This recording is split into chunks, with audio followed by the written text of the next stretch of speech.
একবার গুলশান এলাকায় অবৈধ মদ কোন জায়গা থেকে জব্দ করতেছিল, পরে পত্রিকায় আসছে যে কিছু বস্তায় ভরছে, তারপরে কোন এক অজানা জায়গা থেকে ফোন আসার পর যারা অভিযানে গেছিলেন ওই বোতলগুলো বস্তার থেকে খুলে তাকে ভাঁজ করে রাইখা তারপরে আসছে। শুধু মদ রাইখা আসে নাই, যেটা যেখানে ছিল সেখানে আবার ভাঁজ করে রেখে আসছে। বোঝা গেল বড় কোন জায়গা থেকে হেলো আসছে। জালালউদ্দিন রুমি বলেন, হে আল্লাহ, আপনি বড় জায়গার দৃশ্য আমি দেখলাম, কিন্তু আমি খোঁজ পাইলাম আপনার বড় আর কেউ নেই। আপনাকে হেলো করার, আপনার অভিযান স্তব্ধ করার, বন্ধ করার আর কারো সাহস নাই। আপনি সিদ্ধান্ত নিলে সেটাই চূড়ান্ত। আপনি আহাদ, আপনি সমাদ। কুল হুয়াল্লাহু আহাদ আল্লাহুস সামাদ। আপনি একা, আপনার কোনো শরিক নাই, আপনার কোনো উজির নাই, আপনার কোনো মন্ত্রী পরিষদ নাই, আপনার কোনো বিরোধী দল নাই, আপনার বিরোধী দলে যাওয়ার আশঙ্কাও নাই, বিচারের সম্মুখীন হওয়ার টেনশন নাই। আপনি যা বলবেন সেটাই সঠিক। এত মহা শক্তিধর আল্লাহ, আমি তো আজকে পাপে জর্জরিত হয়ে ধ্বংস বরবাদ হয়ে গেলাম। আপনি যদি গালিবি বর জাযেবায়ে মুশতারি শায়াদারদার মন্দেগারা ওয়াখিরি, আমাকে একবার এই পাপ টেনে নিয়ে যায়, আমি এর থেকে ছুটি, আরেকটা পাপ আমাকে টেনে নিয়ে যায়, আরেকটা পাপ আমাকে আরেক দিকে নিয়ে যায়, একটা থেকে ছুটলে আমাকে আরেকটা গ্রেফতার করে নিয়ে যায়। আমি গুনার টানের সামনে আমি নিজেকে রক্ষা করতে পারি না। আল্লাহ, আপনি কি আপনার দিকে আমাকে একটু টান দিবেন? আপনি যদি আমাকে একটু টান দেন, আমি তো বিশ্বাস করি আপনি কোরআনে পাকে বলছেন, আল্লাহু ইয়াজতাবি ইলাইহি মান ইয়াশা, আপনি যাকে চান নিজের দিকে টান মারেন। আপনি কি আমাকে একটু চাইবেন, একটু টান মারবেন? আপনি টান দিলে আপনার হাত থেকে ছুটায় নেওয়ার এই পৃথিবীতে আর কেউ নেই, কারণ আপনার চেয়ে ক্ষমতাধর কেউ নাই, আপনার হাত থেকে ছিনিয়ে নেওয়ার ক্ষমতা আর কারো নাই। গালিবি বর জাযেবায়ে মুশতারি শায়াদারদার মন্দেগারা ওয়াখিরি। হে আল্লাহ, পৃথিবীতে কত পাপিষ্ঠকে আপনি নিজের আপন বানাইলেন। এই অধমকে, নালায়েক পাপিষ্ঠকে আপনি নিজ দয়ায় যদি একটু দয়া করতেন, আপনার রহমতের হাত যদি একটু ছুঁয়ে দিতেন, আমারও কোনো ব্যবস্থা হয়ে যাইত। আল্লাহ আমাদেরকে আল্লাহকে চেনার, আল্লাহর রহমতকে চেনার, বুঝার তৌফিক দান করেন। আমার ভাইয়েরা, হাদিসে কুদসিতে আল্লাহ পাক বলেন, সাবাকাত রহমতি গযবি, হে আমার বান্দারা, আমার গোপন কথা শুনো। আমার তোমাদের সৃষ্টির আগে আমার রহমত, মায়া, দয়া, এগুলো আমার রাগ, গোসা, এই দুইটার সঙ্গে প্রতিযোগিতা হয়েছিল। একদিকে আমার রহমত, আরেকদিকে আমার গোসা এবং গজব, এই দুইটার প্রতিযোগিতা হইলে আমার রাগ, গোসাকে পিছনে ফেলে আমার রহমত আগে চলে গেছে। তার মানে আমার রাগ, গোসা যতই আছে, আমার মায়া তার চাইতে আরো বেশি। আহা, মা যদি সন্তানকে শতবারও ধমক দেন, এমনকি লানত করে বসেন, বদদুয়া দিয়ে বসেন, মাকে যদি কসম করে জিজ্ঞাসা করা হয়, বলুন তো আপনি কি অন্তর থেকে চান? সে বলবে, না, রাগের চোটে বলছি। আমি কি এমনি বলি? ও অন্দর কি জি সে নেই, উপর কি জি সে করতা হো, মনের থেকে করি নাই, মুখে মুখে বলছি, মুখে মুখে আরে ভয় লাগাইছি। সেই সন্তানই যদি রাত গভীরে, যার ব্যাপারে মা একদম অতিষ্ঠ, মা পেরেশান, মা অসম্মানিত, মা বিরক্ত, এইরকম ছেলেও যদি বহুদিন খোঁজ নাই, খবর নাই, এখানে চুরি, ওখানে ডাকাতি, এখানে ছিনতাইয়ের মামলা, মানুষের হাতে মাইর খায়, এইরকম একটা কাঁদো কাঁদো কণ্ঠে এসে যদি মায়ের ঘরের পিছনে বলে, মা গো মা, আমি তোমার আব্দুর রহিম, আজকে সারাদিন খাবার খাই না, এক মুঠ ভাত দিবা? ওই মাকে প্রশ্ন করেন, মা কি আর ঘুমাইতে পারবেন?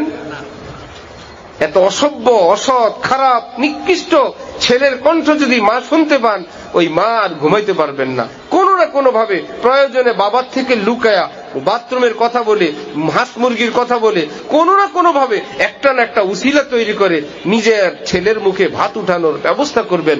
রব্বুল আলামিন বলেন, আমি যদি তোদেরকে রাগ গোসায় কিছু বলি, বান্দা তুই যদি আমার রহমতের দুয়ারে এসে বলো, রব্বি রব্বি, আমি তো অনেক দিন আপনার রহমত পাই না, আমি রহমত থেকে অনেক বঞ্চিত, আমাকে এক ফোঁটা রহমত দিবেন। আমার রহমতের দরিয়া জোশ উঠে যায়, মা যেরকম দেওয়ার জন্য অস্থির হয়ে যায়, আমিও ক্ষমা করার জন্য রহমত নিয়ে আগায় চলে যাই। বান্দাকে কেমনে ক্ষমা করা যায়? এই জন্য এক হুজুর বলেন, বাজ আ বাজ আ, হর আঁচে হস্তি বাজ আ। বন্ধুরা, ফিরে আসো, যে যেখানেই চলে গেছো, যত দূর চলে গেছো, ফিরে আসো। হর আঁচে হস্তি বাজ আ, গরচে কাফর ও গব্রু ভূত পরস্তি বাজা কাফর হয়ে গেছো, নাস্তিক হয়ে গেছো, মূর্তি পূজক হয়ে গেছো, একদম ঘোষণা দিয়ে কিছু একটা হয়ে গেছো, আরে মিয়া যাই কিছু হয়ে গেছো, আল্লাহ পাক তোমাকে ডাকছেন, আসো ফিরে আসো। আল্লাহ পাক বলেন ই দরগায়ে মা দরগায়ে না উম্মিদি নিস, আমি আল্লাহর এই দরবার এটা নৈরাশ্যের দরবার না। সদবার আগার তওবা শিকাস্তি বাজ আ, শতবার যদি হাজারবার যদি আমার সঙ্গে ওয়াদা অঙ্গীকার করে ভঙ্গ করো, তওবা ভঙ্গ করো, আবারও আমি বলছি ফেরত আসো, ডাক দাও, আমি এখনো মাফ করে দিব। সেই মহান আল্লাহ আমাদের জন্য ইন্তজাম রাখছেন। মৃত্যুর লক্ষণ শুরু হওয়ার আগ পর্যন্ত যদি কেউ তওবা করতে চায়, আল্লাহ বলে, আল্লাহ পাক এটা লক্ষণ, ये आया नहीं हो बुलाया गया हूं, मोहब्बत दोनों आलम में यही जाकर पुकार आई कि जिसे खुद यार ने चाहा उसी को याद यार आई। আমার ভাই, এই দুনিয়াতে দেখা যায় কেউ একটু ভালো কাজ করে, নিজের সন্তানকে কেউ মাদ্রাসায় দেয়, কেউ কোনো দিনই জলসায় যায়, দান সদকা করে। বুজুর্গানি দিন বলেন না তো ভাই, এটা তুমি করো নাই, উপরের থেকে করানো হয়েছে। সে আবার কেমন কথা ভাই? সেটা এমন কথা, সরকারি কোনো প্রকল্প যদি কোথাও বাস্তবায়ন শুরু হয়, কি ব্যাপার, এ এলাকার অধিগ্রহণ জমি সরকার নিয়ে গেল, তারপর কাজ শুরু হইলো, তাহলে ওই এলাকার লোকেরা কি মনে করে আমাদের সরকারি অফিস আদালতে দৌড়ঝাঁপ করা দরকার, এই কাজটা যেন পরিপূর্ণ করে, এরকম কেউ বলে? সবাই বলে কাজ শুরু হয়েছে, তাহলে আগে কাজ প্ল্যানিং সবকিছু ওকে হয়ে গেছে, তারপরেই কাজ শুরু হয়েছে। এখানে ওনারা 10 তলা বিল্ডিং করবেন, কারো অনুরোধে কি 20 তলা হবে? এলাকার লোক এসে বললেন স্যার 20 তলা করেন, সবাই বলল এর প্ল্যানে লেখা আছে কয়তলা হবে। কারো কথায় একটু ব্রিজটা বড় করেন, ছোট করেন, রাস্তাটা চওড়া করেন, তারা বলবে এই সমস্ত মূর্খদের মহল্লায় তো আমরা আর কাজ করি নাই, কোন অঞ্চলে আসলাম, এ সরকারি কিছু নিয়ম নীতি বুঝে না। এই কাজ শুরুর বহু আগে ইঞ্চি ইঞ্চি হিসাব করে কয় সুতার কয়টা রড হবে, কত বাই কত কলম হবে, কতটুক ছাদ হবে, এ তো পাই পাই হিসাব করার পর তারপরে মঞ্জুরি হয়, তারপরে ঠিকাদারের কাছে কাজ আসে। এখন তো সেটা বাস্তবায়নের সময়, যেভাবে করা আছে ভালো ঠিকাদার যদি হয় হুবহু সেরকম করে। ঠিক দুনিয়ার সরকার যেরকম আগে পাশ করে, বাস্তবায়ন পরে শুরু হয়। আসমানের সরকারের নিয়মেই রব্বুল আলামিন নিজের কোন বান্দাকে, বান্দিকে, সব যে কোনো সন্তানকে, উম্মতকে আল্লাহ পাক আগে তৌফিক দেন। আমার অমুক বান্দাকে অমুক অঞ্চলের তার ছেলেকে মাদ্রাসায় পড়ানোর তৌফিক দিলাম, তাকে দ্বীনি জলসায় উপস্থিত হওয়ার তৌফিক দিলাম, আমি আল্লাহর নাম এতবার উচ্চারণের তৌফিক দিলাম। আগে আসমানে মঞ্জুর হয়, যতবার মঞ্জুর হয় এর একবার বেশি বলার কারো ক্ষমতা নেই। এজন্য এক হুজুর বলেন মোহব্বত দোনো আলম মে यही जाकर पुकार आई कि जिसे खुद यार ने चाहा उसी को याद यार आई। আরে মিয়া, আল্লাহ পাক যাকে চান আল্লাহ পাক তাকে নিজের বানানোর জন্য তৌফিক সাপ্লাই করেন, সেটা এখানে বাস্তবায়ন শুরু হয়।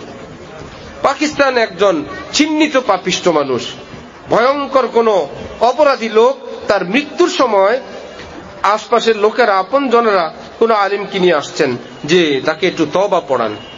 সবাই তাকে তওবা পড়ানোর জন্য চেষ্টা করতেছে, সে হা করে তাকায় আছে আর বলতেছে ये बातें मुझसे नहीं कही जाती। ভাইয়েরা, এই শব্দগুলো আমার মুখে আসছে না। আপনারা বলতেছেন আস্তাগফিরুল্লাহ বলো, আস্তাগফিরুল্লাহ বলো, লা ইলাহা ইল্লাল্লাহ বলো। সে বলতেছে ভাইয়েরা এই সমস্ত কথা আমার মুখে আসে না। যেই লোক এত লম্বা কথা বলতে পারে, ভাইয়েরা এই সমস্ত কথাগুলো আমার মুখে আসে না। এর চেয়ে আস্তাগফিরুল্লাহ সহজ না? আস্তাগফিরুল্লাহ ছোটটা পারো না, এত বড় কথা বলতে পারো। তখন আলেমরা বুঝে ফেলছেন ওফো, নিয়ম তো হলো আল্লাহ যাকে মাফ করবেন না তাকে আস্তাগফিরুল্লাহ বলতে দিবেন না। বুঝাই যাচ্ছে আল্লাহ তাকে ক্ষমা করবেন না, এই জন্যই আল্লাহর কাছে ক্ষমা চাইতেও আল্লাহ দিচ্ছেন না। এর বিপরীতটা, যার মুখে আস্তাগফিরুল্লাহ আসে, বুঝা গেল তওবার দরজা তার বন্ধ হয় নাই। যার মুনাজাত আসে, তওবা আসে, কান্নাকাটি আসে, চোখের পানি আসে, বুঝা যায় ইয়া আসু है नदामत के बुझा देंगे जहन्नम को। মিয়া জানো, এটা নরমাল পানি না, এটা চোখের পানি, এটা জাহান্নামের আগুন নিবানোর ক্ষমতা রাখে সেই পানি। ইয়া আসু है नदामत के बुझा देंगे जहन्नम को, জাহান্নামকে নিবৃত করার ক্ষমতা রাখে, এটা সেই চোখের পানি।